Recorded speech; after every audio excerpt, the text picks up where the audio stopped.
মঙ্গলবার না বাজার? হ্যাঁ মঙ্গলবার। এই জন্য বেনাপোলে ট্রেন জানি না, এই তো চলে গেছে। আপনার বাসায় কি আপনার আছে কে কে? কেউ নাই? না, কেউ নাই না। তো ওখানে বেনাপোলে কি ভাই ছিল, ভাইটার কাছে থাকতাম, ভাইটা তো মরে গেছে। ভাই মারা গেছে। এখন ওই বেনাপোলে কি আপনার বাসা আছে?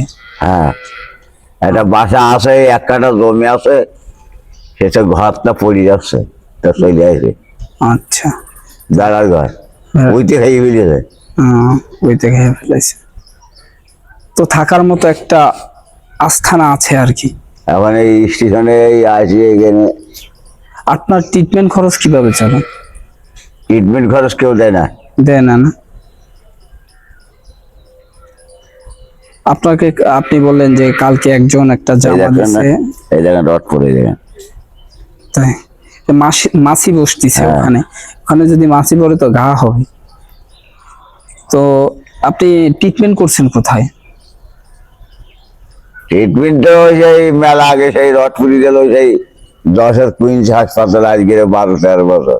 তারপর থেকে আর কোনো ট্রিটমেন্ট নাই, এভাবেই চলছে খুব অসহায়তার মধ্যে। যাই হোক, আমরা আসছি এসো মানুষের পক্ষ থেকে, ঠিক আছে? আমরা মানুষের আসলে দুঃখের কথাগুলো শুনি এবং আমাদের খুব কষ্ট যাবজ্জীবন যায় বাবা। আমরা আমাদের পক্ষ থেকে যতদূর পারি ততদূর সাহায্য করি। আসলে আমাদের সংগঠনটাও অত বড় না, কিন্তু চেষ্টা করি।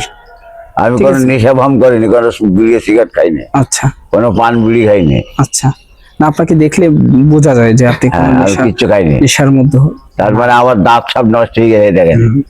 হ্যাঁ, আমি চিবুতেও পারে না, কোনো কিছু খাইতে পারে না। আচ্ছা, এখন কথা হচ্ছে যে আপনাদের কথাগুলো আমরা শুনি।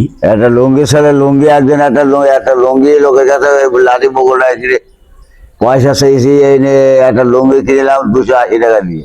আচ্ছা, এখানে শুয়েছিলাম, সে লুঙ্গিটা নিয়ে গেছে। এরকম হয় স্টেশন থেকে একজন আরেকজন তা নিয়ে যায় এভাবে। আচ্ছা, যাই হোক, আপনার কথাটা শুনে আসলে আমরা আসলে এরকম মানুষের কথাগুলো শোনার জন্যই আসি, যে আসলে আপনাদের জীবনটা কিভাবে কাটাচ্ছেন। মানে এখানে তো হাজারো লোক চলাচল করে, এই রেল স্টেশনে ওঠে নামে, বিভিন্ন জায়গায় যায় আসে।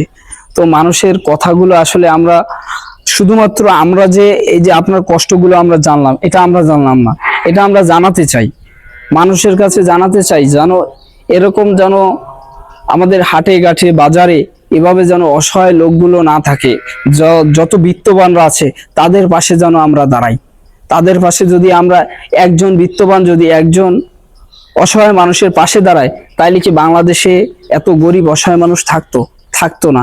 কিন্তু আমরা কেন ব্যক্তি স্বার্থ নিয়ে মনে করেন বড় বড় অট্টালিকা তৈরি করি? দিন শেষে আমরা কিন্তু সেই 3.5 হাত জায়গার বেশি কেউই নিতে পারি না। সে আপনি নিচে থাকেন, আরেকজন উঁচু মহলে থাকে, কিন্তু দিন শেষে 3.5 হাত জায়গা। তো এই থেকে আমরা চাই যে বিত্তবানরা যেন গরিব অসহায় মানুষের পাশে আগায় আসুক। আমাদের কথা বলা বা দেখানোর মূল উদ্দেশ্যই হচ্ছে এটা। তাই আসুন আমরা সবাই মানুষের পাশে দাঁড়াই, এসো মানুষের পাশে। ভালো থাকবেন, ধন্যবাদ।